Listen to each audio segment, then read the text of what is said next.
Tonight on The Passionate Eye. From KGB spy to ruler of the Kremlin, a controversial president's rise to power. In the Putin system, longtime supporters 15 years ago, our nation was strong and powerful.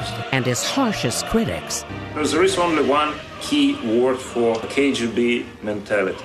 The word is control. give insight into the life and political motivations of Vladimir Putin, a point-of-view documentary that ultimately presents an ominous view of what Putin is willing to do to restore the old Russia of his dreams.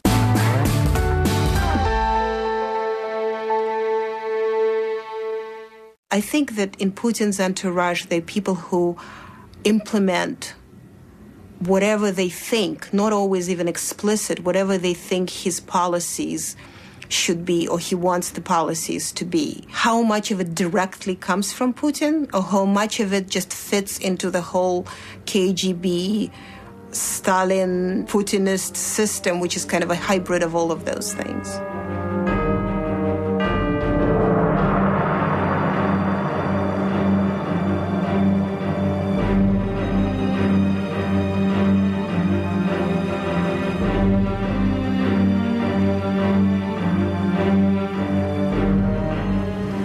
One goal is to create great Russia and to be in power in this great Russia.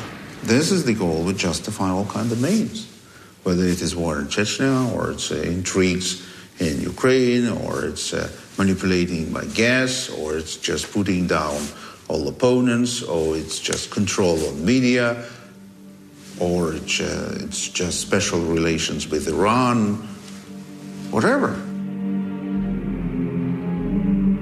In March 2000, Vladimir Putin, an obscure ex-KGB man, is elected as president of Russia. What thoughts cross the new president's mind as he climbs these stairs to the throne of the Tsars? Is he thinking of his games on the banks of the Neva in Leningrad, now called St. Petersburg once more? Of when he was king of the gang in the communal apartment block where his family shared 2 rooms? Is he picturing the heroes of his youth like Yuri Gagarin, sensing the presence of the Tsars, whose shadows linger within these walls? Or is his mind fixed on the mission he has set himself, to save Russia, whatever the cost, from the chaos left by his predecessor, Boris Yeltsin?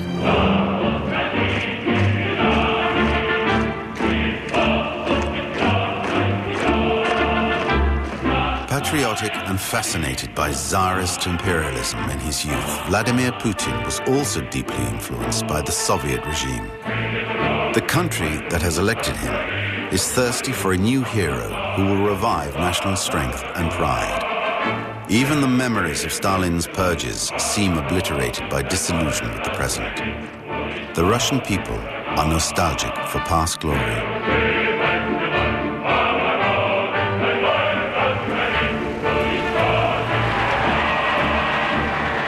The first key to Vladimir Putin's future destiny is his early passion for the secret services. As a boy, he spends hours at the local cinema watching a Stalinist classic, The Heroic Deeds of a Secret Agent. Single-handed, the hero changes the destiny of a whole nation. At the age of 16, Vladimir Putin knocks on the door of the KGB headquarters in St. Petersburg and asks to join.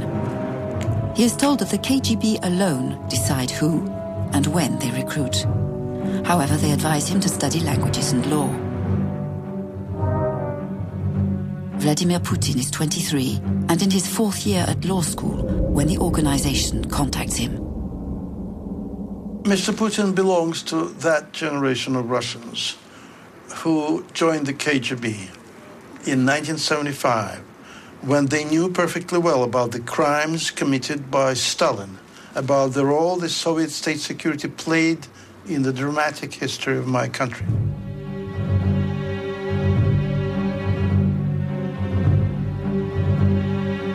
When Putin joins the KGB, the chairman is Yuri Andropov, later to replace Leonid Brezhnev as head of state. The KGB represented the nation's elite for Andropov and helped him rule the country with an iron fist, persecuting political dissidents.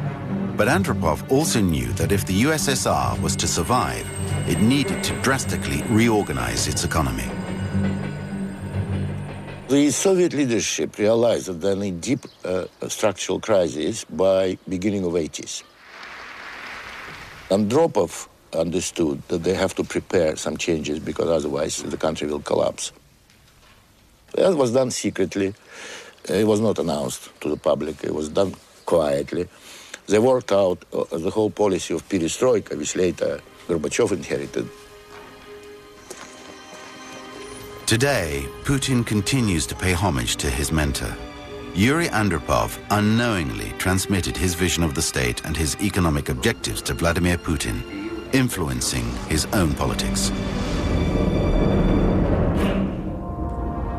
The young KGB officer's first post is in St. Petersburg, where, as a minor officer, he is involved in the hunt for dissidents. 10 years later, he is posted to Dresden in East Germany.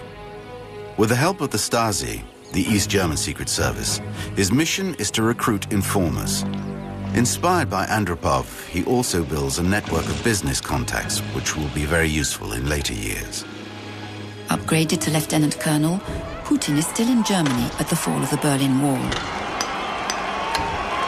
The world around him collapses.